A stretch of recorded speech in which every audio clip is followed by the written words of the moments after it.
Clive Humby is internationally famous as the co-founder of the Dun Humby, the market-leading global consumer insights business. He's been a pioneer in the application of mathematical methods for marketing since the 1970s, and the architect behind a series of major innovations, including the Tesco Club Card, the Acorn geographic system, and retail location methods. And that's just scratching the surface, really. Clive tells me he's actually visiting professors at 3 universities these days. He's also an elected fellow of the Market Research Society and the Institute for Direct Marketing. And I should know that he is a member of the Art Society as well. Again, that's probably just starting the list of achievements, areas of recognition. I'm delighted to have Clive here today and talking to us about a subject that really no one can speak better on, which is understanding customers through data. Clive Humby.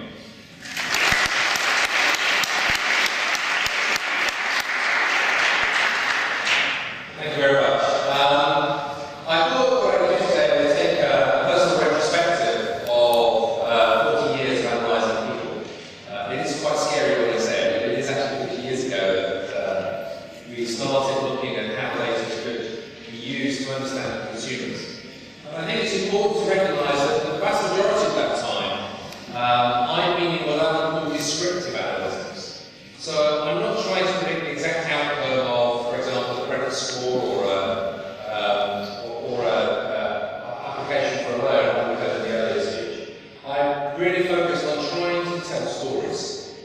And I've got sort of 3 little quotes that I'd like to share with you, which I think is important.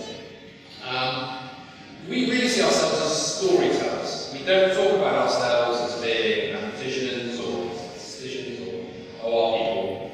We really position ourselves as being storytellers. And one of the lessons I've learned over those 40 years is actually that an absolutely fantastic model, where you tell the story badly, won't work anywhere here as well as a very simple model where you tell the story well. And I think that's because in any organisation, it's the acceptance of the organisation of the process that's important, not the process itself. The second thing that I think I will touch on, and I hope will come out in my talk, is that actually everything I always try to do is about being relevant to people. We often hear about the sort of the scariness of data and understanding customer data.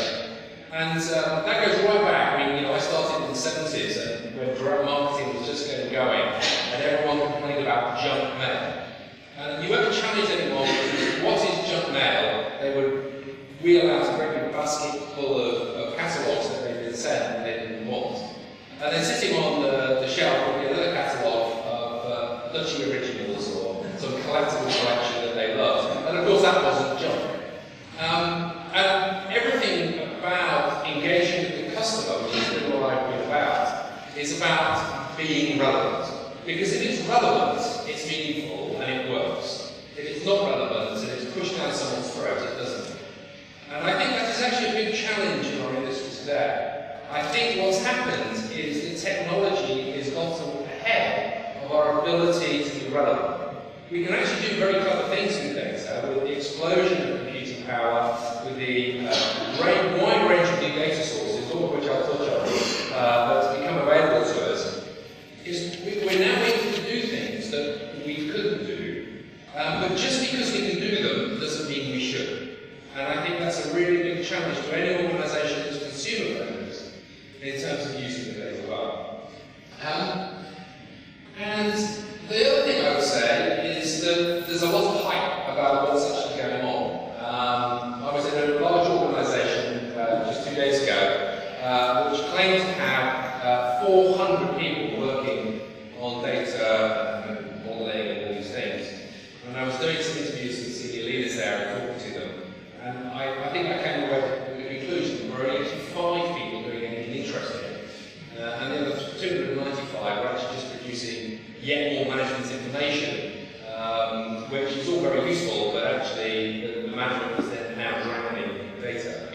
And again, I think that's another thing as an industry we owe a duty of care to our employers consultants like myself or internally organised, or part of the internal team, that actually make sure the data that we are using is relevant and valuable to the organisation as well as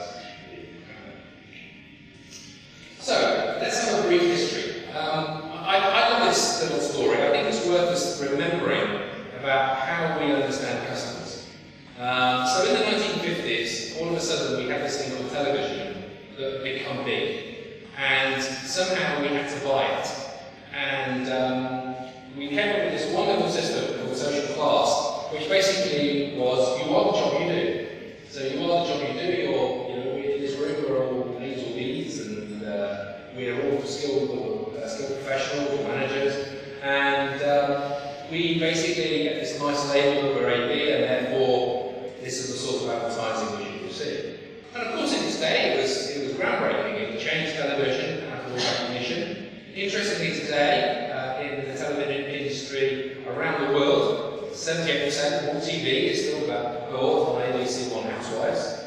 So for all the massive developments of our targeting and our ability to understand people, television is still all based on something that was developed 60 years ago. But for a very long time, it was almost impossible to understand customers in any other way than the social class image. Those were the two parameters that nearly all advertising, all marketing was based on.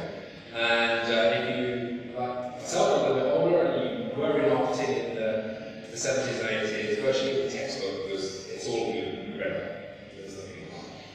And technology was the great enabler. And in the late 70s, we became the first organisation to commercially analyse the census. So we had an agreement originally with the US government. I actually started my career in America in 1975, where we were actually, it was actually after the abolition of the draft, the Vietnam War. The draft had been abolished. They didn't know where to open recruiting stations to keep numbers up in the army. And so actually that's where retail education was born. So many things, the war develops innovation. And a consequence of the abolition of the draft was really the use of information from the census to locate effectively stores to recruit people into the army. That became geodemographics, and today all of those sort of pervasive systems that most of us have coded probably onto our health records, our data records, are just through the postcode. And so it is you are where you live. So we went from you are the job you do to you are where you live. And then we'll walk into the room. We'll remember the days when you used to open your Sunday magazines and out for endless questionnaires where you were asked to tick boxes telling people what you liked, what you didn't like, did you have a dog, all of those things. I always remember those days very fondly. Again, it was great. The number of people who claimed to drive a Jag was about 6 times the number of Jags that were sold. The number of people who claimed to drive a Skoda was about 1 in 60. Of course, well, that's changed with modern cars, but in those days it was very, very different. So this idea of collecting personal data was just starting. And this line at the bottom is very important. This is the cost of 1 terabyte of storage. And when I was sort of kicking off in the 80s, a terabyte of storage would cost you about $100 million. And as a result of that, people threw data away. People were throwing data away because it was such an expensive thing to keep. Today it's $30. Terabyte of storage is $30. And terabyte is pretty useful because actually, if I kept the metadata of every item you've ever bought, every phone call you've ever made, the recipient of every email you've ever sent, all of those things, your entire life can be stored at 30 months. It's about 1 terabyte. 1 terabyte of transactional data, the metadata on that is about 1 terabyte for 70 years of every transaction level, every phone call, every purchase, every item, every bill you pay. So for $30, we're now able to store your entire life. But anyway, let me carry on with the progression of data. Now all of this data is claimed. All of this data suffered the indignity of someone having to volunteer it. As everyone who's in the market research industry knows, actually people do tend to overclaim, do tend to give misleading answers. And it was really with the arrival of cheaper technology, the ability to process data and store data more readily, we started to look at understanding customers. It always fascinates me that for years the banks had my transactional data, but if we're really honest about it, they used it very badly to really engage with us as customers. And it took the arrival of someone who didn't know customers at all, the supermarket. You could walk into a supermarket anonymously, buy your things and walk out again. It was the actual launch of the loyalty card that for us that changed things forever.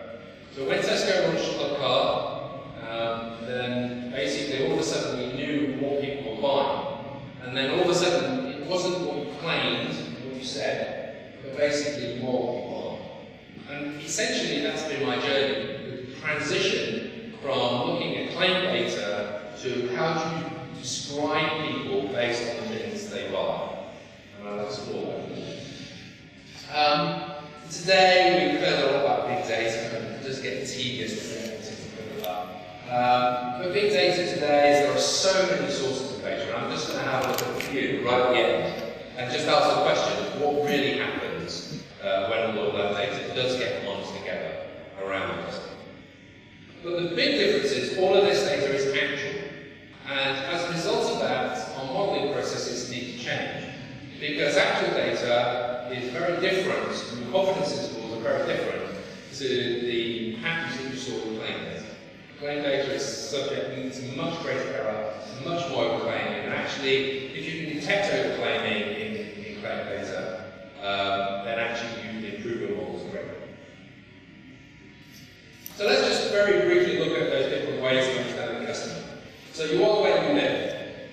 This was basically birds of a feather flock together, and somehow, just by knowing which street you live in, and probably what postcode, we get discrimination. We certainly get that. I mean, it doesn't matter which industry you're in. Geodemographics, broadly speaking, will give you a descriptive indicator on a score of about 5 to 1. The best area is to be roughly 5 times as good as the worst things. And certainly we find that in most marketing disciplines, geodemographics gives us a sort of 5 to 1 benefit in terms of understanding. And to get that, just by having to know your address, your postcode, becomes extremely powerful. Because let's face it, what commercial application process wouldn't work if you didn't actually capture the person's name and address? So the capturing of the name and address suddenly gave us this rich source of data. I didn't need to ask lots of other data.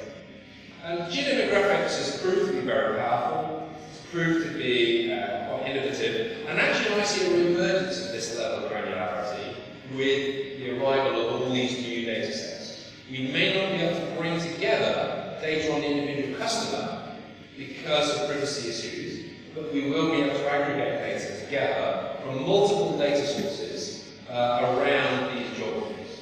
And certainly with open data coming from the government in terms of various records, in terms of the way some of the commercial organisations are looking at releasing their data for government consumption, I suspect that the area-based summaries of data will be one of the ways that we'll be able to harness data from one organisation to another.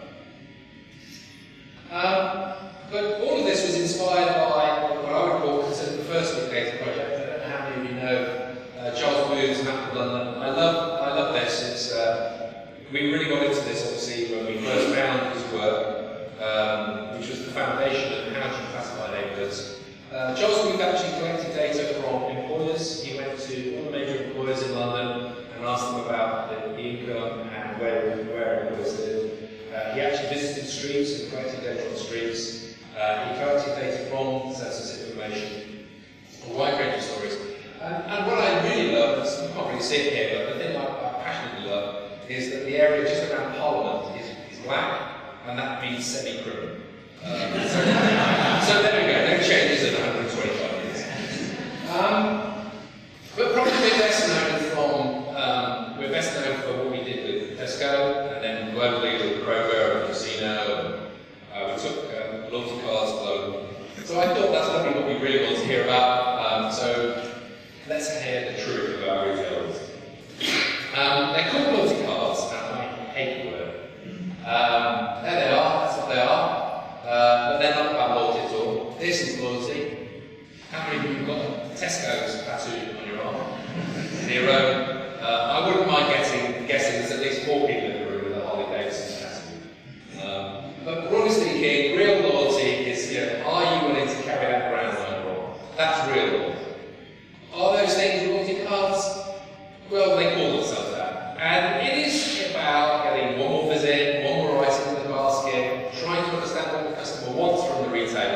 and trying to deliver something to that customer that's as relevant as possible. And that's the trick that we try to follow. And it's worth looking at how that works and the story of how that works. So if you think about the things in your shopping basket, what can it tell you? Well, basically we are selling you what you buy. So basically if I go into beer or into wine, one of our speakers earlier, Bill was just telling us how it has to be wine or wine. So he's obviously in that camp. You know, we can spot a baby coming. You know, you don't have to ask people that we've had a child. You can spot the child. It's not very hard. You know, he's got like nappies and baby food and all that stuff. I'm sure you've all heard the horror story of, you know, how a supermarket in America got it wrong by writing to people who bought pregnancy tests and saying, you know, well, there's the next purchase, and they thought, oh, they have like a child and obviously a purchase. Well, that is a lie. But of course, their email or whoever will email us stories about what we can do with data. The responsibility of knowing data is very serious. The responsibility of understanding how people live their lives is something you have to be very careful. I can spot when a child leaves home and goes off to university. No one tells me, but I can see that the Pop-Tarts and the Cocoa Pops and that have all disappeared. Mum and Dad start buying 2 portion packs again and start eating real food again because they're not going to buy pizza with the kids. You can see all those things going on in the shopping basket, but we would never actually communicate that and write to them saying, oh, we see Charlie's gone to university, would you like? But that doesn't stop us at Christmas recognising that actually we don't know Charlie's gone to university, you might commemorate it, or we know, but at Christmas if we put some kids' products back into promotion, chances are we're going to go, oh yes, he wants that when he gets home. So actually understanding the patterns that occur in the data and using that to best advantage is very important. And that's where understanding the business process really, really matters. I think if I've learned anything over the years, it's actually that you have to understand how the business process works and what are the drivers of behaviour that the business creates, as well as what the customer creates themselves. And one of the things we do have to recognise is most of the data our organisations have isn't a function of the customer, it's a function of our customer processes. And I'll give you a little anecdote. We were called in the early days of Clive Humby, when we first started the business, to help a big telemarketing organisation whose churn was going through the roof. And they said they're doing database extracts, and we were doing all the database extracts and cleaning the data. We thought, well, while we wait for all that to be done, we'll just go down to the telemarketing centre and see what's going on and just listen to a few phone calls and try and understand why Jim is so high. So we went down there, we sat in the room, we were there for the afternoon. At the end of the afternoon, we worked out exactly what was going on. We walked out the road, the MD of the pointed us there and walked out the road. We went to see him, and we said, we've solved the problem. He said, well, you haven't got the data yet, how do you solve the problem? He said, well, we've made a call centre, it's very, very simple. It's easy for your call operators to cancel an account and set up a new one, than it is to change the address. And that in summary to me is a very important story, because very often the data you see isn't a function of the customer, it's a function of the business process. And you have to find it to really understand it. But if you think about what I can tell about you, basically my job is to sit in your kitchen, watch you unpack your groceries and work out how you live your life. And it was a great job, it was fantastic fun. You know, you could see how people adopted new products. We developed a whole new brand called Tesco Finest. Tesco Finest is now a bigger brand than Coca-Cola in the UK. And that was all born out of the fact we saw holes in the shopping basket of customers who were buying lots of premium stuff. They weren't buying, you know, the really luxury stuff. They were probably like M&S or Waitrose for that. And we saw that was missing, and we hypothesised it. We built a test program. We launched Finest in 40 stores, which had the highest concentration of this behaviour, and then we were able to project what would happen if we bought it. So by looking at the products that we buy, you can really understand what happens to the customer. And Clubcard was very clever. And I'm going to say using past tense there because I'm bound to get more questions of what's gone wrong. But Clubcard's very clever in that actually what we did was, if you were a very loyal shopper, we thought you did most of your shopping with us, all the offers that you got were for things you already bought. So they were additional reward. Whereas if you were a lighter shopper, Some of the things would be the next best thing. You've got the Amazon recommendation engine. So what's the next best thing if you're buying these things to get? And that was all about, are we trying to retain the customer, keep them in our organisation, or are we trying to grow their basket, grow our business? But actually, the real thing that changed at Humby was recognising that there was a business process involved here. And the business process involved two people. It involved the retailer and the manufacturer. And broadly speaking, the thing that distinguishes grocery is two things. One, we tend to buy similar things every week. Our repertoire of things will vary. We might have Netflix, distant lights, cereals. But broadly speaking, there's a repertoire, and if we can understand that repertoire, we can work to it. But the other thing that happens is there's two people with money. There's the retailer, there's also the people who make the product on the shelf. And I think the thing that transformed at Humby was when we built a data service for the supplier community, for the manufacturers, and we helped them understand their customers.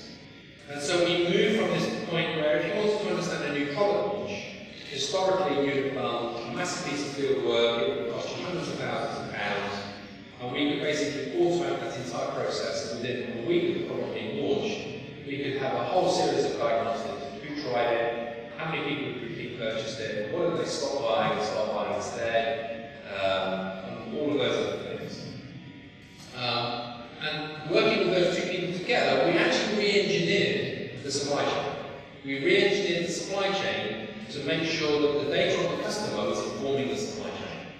And that transformed retailing in a major way.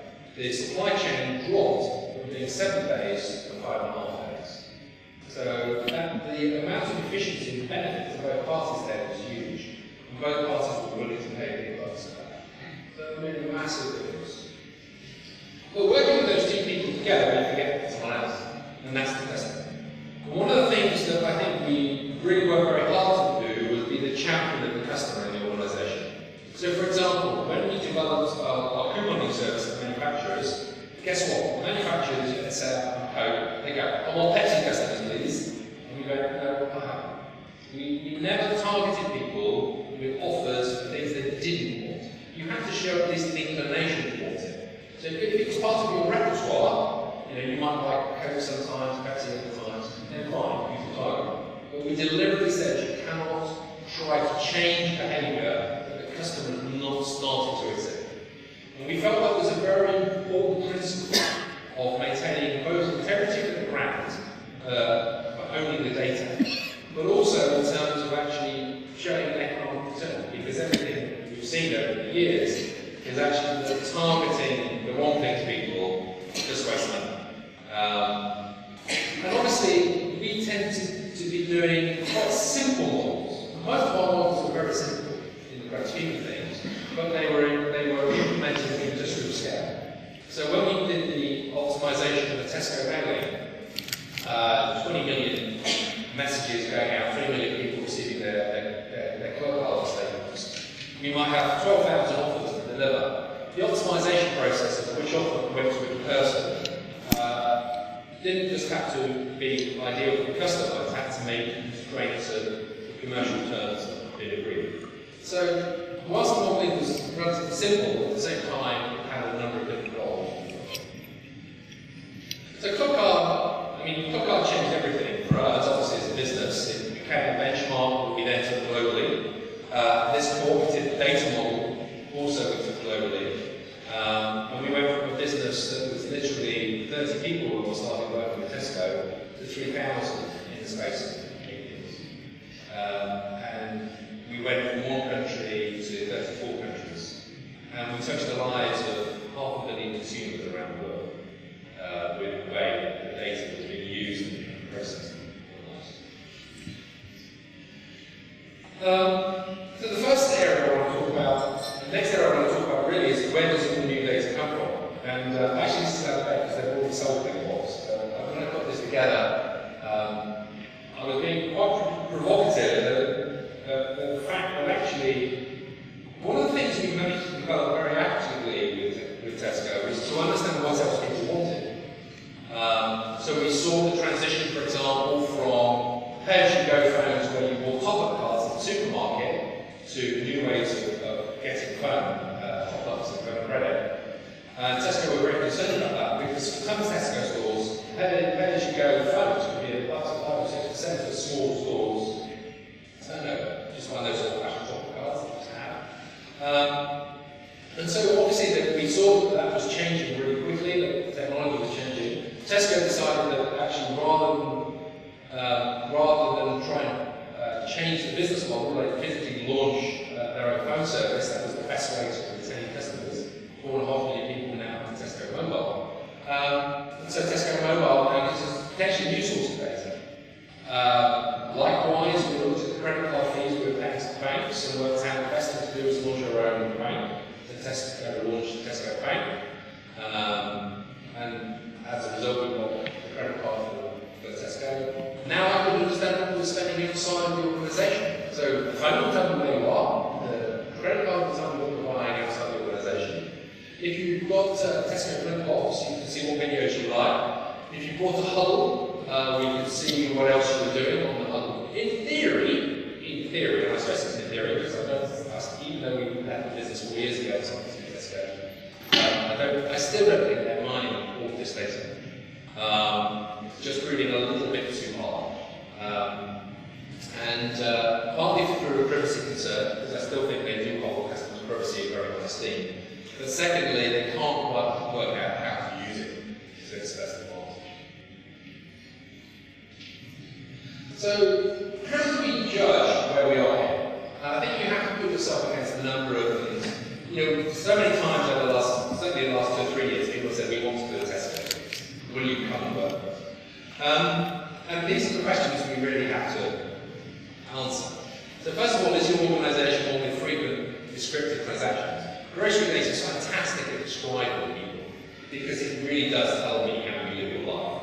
I mean, who hasn't done it? You're standing in the queue at the supermarket, someone's in front of you, you're waiting to unload your basket, you look at what's on the you go, God, I'm glad I'm not going there.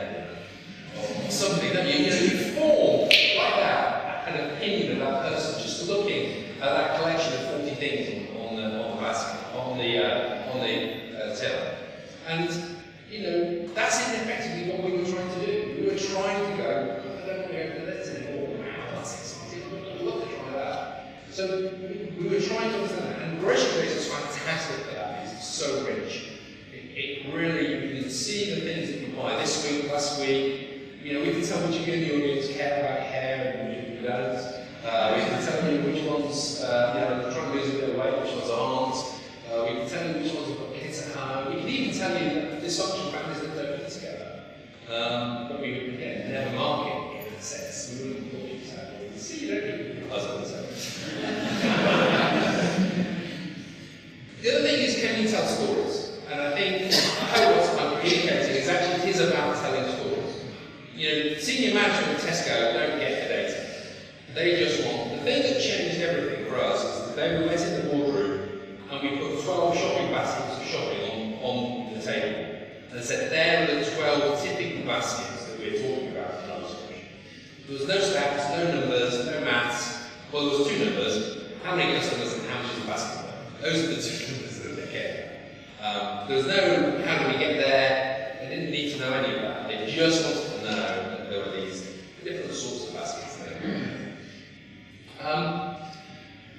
Do you need contextual richness? And what I mean by contextual richness is, I think too many of us focus on the data we have and don't look at what other data exists. Because actually, in today's open data world, there is so much data out there now that you can add real richness to your models.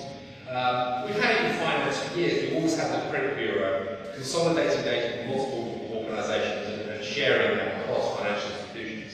But now that's available to so many other industries, and we very rarely do it. And if you're in a low frequency transaction area like fashion or consumer durables or in government circles in terms of things that only happen once or twice in a year to someone, those external rich contextual data sets can be very, very powerful. And as you'll see, maybe better to answer questions for completely different questions.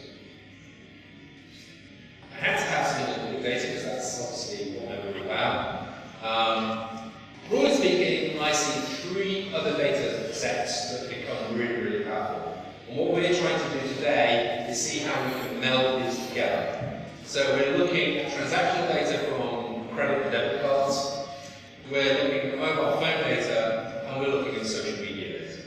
And if you think about it, those plus grocery are really the only things that nearly everybody does all the time. Everything else is very infrequent. And we basically believe that what we're going to move from is a world where data is managed by individual organisations to a world where consolidated data comes together. And that's why I believe spatial summaries will become back and forth. There's absolutely no way that a mobile phone company is going to allow me to match to a telco company to social media data at a personal level. But if I can do that at a geographic level, for example, small areas in census terms, then actually I might get some really powerful insight. And I'm very excited that actually that's exactly where we are today. We're just literally melding those three data sets together. So there are so many new sources of data that we have to think about. The mobile phone companies have got together to put their data into Wiki. Transport for London are opening up a lot of their statistics and data, which is really exciting. We're going to open data, obviously. Social media is amazing. We've got data now on 1.7 billion people. I have to pinch myself every time I say it. 1.7 billion people around the world, and everything that they engage with social media. And what we did there was we took the Tesco approach. We looked at everything people do. There's only 200,000 entities in social media that actually get engaged with by more than 10,000 people. And actually those 200,000 entities actually just like a shopping basket. Which ones of those do you pick? It tells me how you really are. You know, are you an Arsenal fan? Do you like pop music or rock? Do you like skiing or snowboarding? Are you interested in politics? Those 200,000 entities really describe you in a very, very powerful way. And it's all public data. It's very easy to get at. It doesn't cost anything. It just comes out of the APIs. It's really, really interesting. So there's a whole plethora of things going on. And the other thing that's changed fundamentally is the cost of technology. When I left Clive Humby 4 years ago, our IT bill was about 7 million, primarily to hold and harness all the data. My IT bill, for roughly the same amount of data from social media and transactional data today, is less than $25,000 a year. The whole peanuts. And interestingly, what I've done is the way we built the data, we've increasingly used a lot of search engine technology to tokenize much of the data and store it in the cloud, and basically use waterfall algorithms to find the most interesting bits of data that go together. So actually the data sets that we're processing at any point in time are quite small, even though we've got thousands of observations, billions of people being stored. And when I think about where we'll go next, I think the ever-changing technology, the ever-growth of power, the idea of processing your personal data in real time on a device using an app, I think is something that's definitely going to make a breakthrough in the next, I would guess, after 3 years, where it will be possible to apply many of the algorithms that we developed in real time as you literally log in to a particular app, a particular website. A good example of that is telematics. I'll try and quickly finish up. My big message for anyone talking about big data is useful data is tiny. I'd always back on this little guy to get out of the way first. Obviously, if he does get landed on, he's in trouble. But actually, I think we talk too much about big data and not enough about useful data. How do you make data useful? It's actually got to be quite small, intelligible, and manageable by the people who are using it. But it will need some big changes. I think customers may take control of their own data. We've already got the My Data initiative, a number of other initiatives where organisations are trying to give customers control of their data. And in a way, you could see the consolidation side of Confused.com and Compare the Market as sort of the consumer taking control, like in that information was. Then you've got a broker in the way. I don't think it'll be long before those brokers are disintermediated, and I'll be able to basically share which bits of data I want to share with my car insurance company, with my telephone supplier, for me to get the best price. So I think that's going to come. We're going to see very different answers to the same problem. I'll give you a nice example from my old world of retail location. Credit card companies can tell me who's spending at a shopping centre, mobile companies can tell me who's arriving at a shopping centre, which is the right answer, how can I meld the two. Those are going to become really big challenges. As we discovered on Humby, we'll have some new commercial models to deal with, where basically the value exchange changes in some way. But underpinning it, it's got to be relevant to the customers. And the acid test for me is what you're doing. Would you be happy with what you're doing being on the front page of the Daily Mail? If you're happy with it being on the front page of the Daily Mail, it's cool. If you're not, and that's the test you really have to apply to anything you're doing. And you've heard about data as the new oil. I'd like I quite like this one. I thought it gave me this. But if you think about if data is the new oil, what's so interesting is to think about in its crude state, it's not much use. And I think we've all experienced that. The data on its own is not much use. It needs refining, and quite often it needs an external catalyst to make it useful. We don't get petrol by just sticking a pile of bright stuff in a hole. We have to put catalysts with it for it to separate. One of the other things is, once it's processed, it's potentially dangerous. One of the things that people often do, I think, is they derive things from their data and they forget that it's derived as opposed to real. So they built a model that says that the child is going to university, and then they're writing saying, I see this child is going to university. That was shorthand for someone's left home.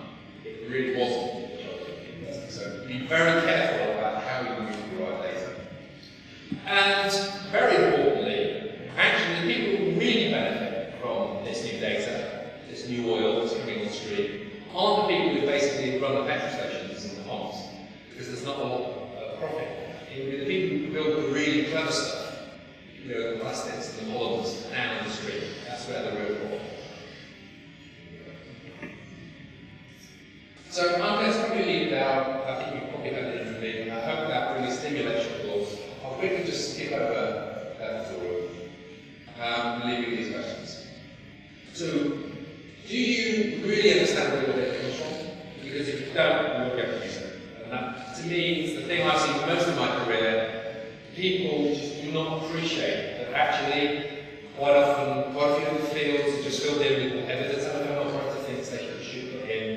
That's so often happens. Are you being relevant? If you're talking to customers anyway, are you being relevant? Are you making their life easier? And last but not least, tell stories. It's the storytellers who win in this next generation. Thank you.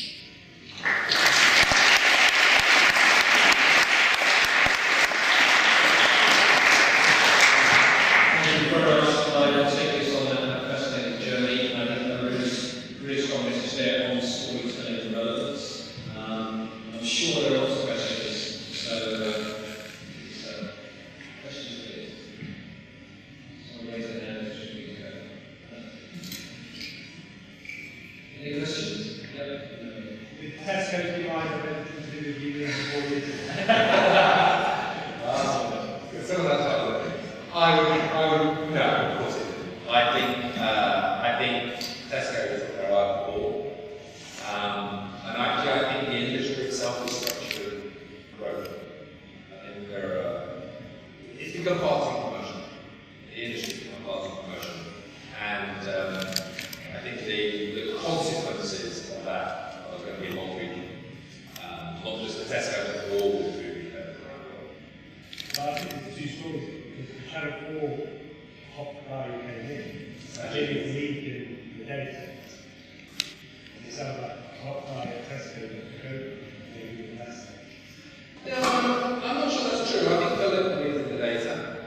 I think partly, when you're in a situation, unless you're deep into the heart of grocery retailing, you don't understand how much money is exchanged for what's called trade marketing. And actually it distorts your profit line. And it can have a misleading effect. I mean, I won't name names, but one of the retailers we work with around the world, one of their stores, nearly a third of the profit they've sold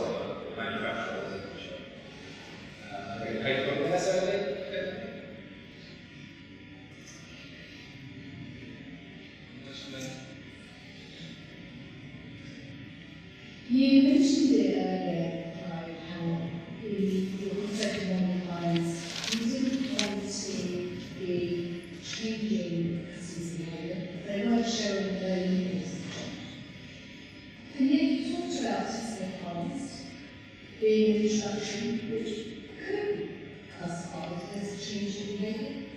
Yes, I think there's a difference between changing your business processes. So what Tesco Finance was we identified that we had customers who we had major holes in the basket. And so with a little bit of extra research, we worked out that that was mostly lost on expenses and regulatory buying basically good quality credit. That was the application. So what we did is we didn't actually say to those people we're launching good quality credit. We identified the stores where we had a lot of them. And then in those 40 trial stores, we would put that range in to see if people's behaviour changed. I think there's a fundamental difference between changing your business process, in that case, and offering new things, and writing to someone and saying, we see you like cake, and we've got to try and test. One is intrusive, and therefore needs to be done very carefully. The other is still a natural choice. I can completely ignore that thing, because it's not going to matter that much.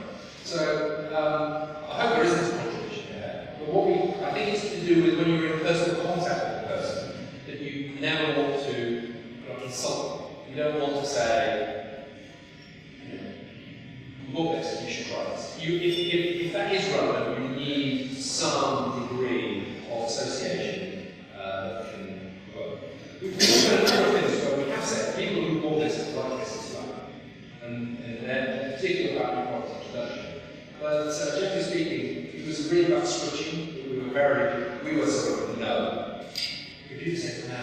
It was one of our favourite phrases. David Rose was giving that because we could actually say exactly what it's confusing. Was Tesco attempted to write shocker on what you're saying? All the time, of course. No, good question. Of course they could, yes.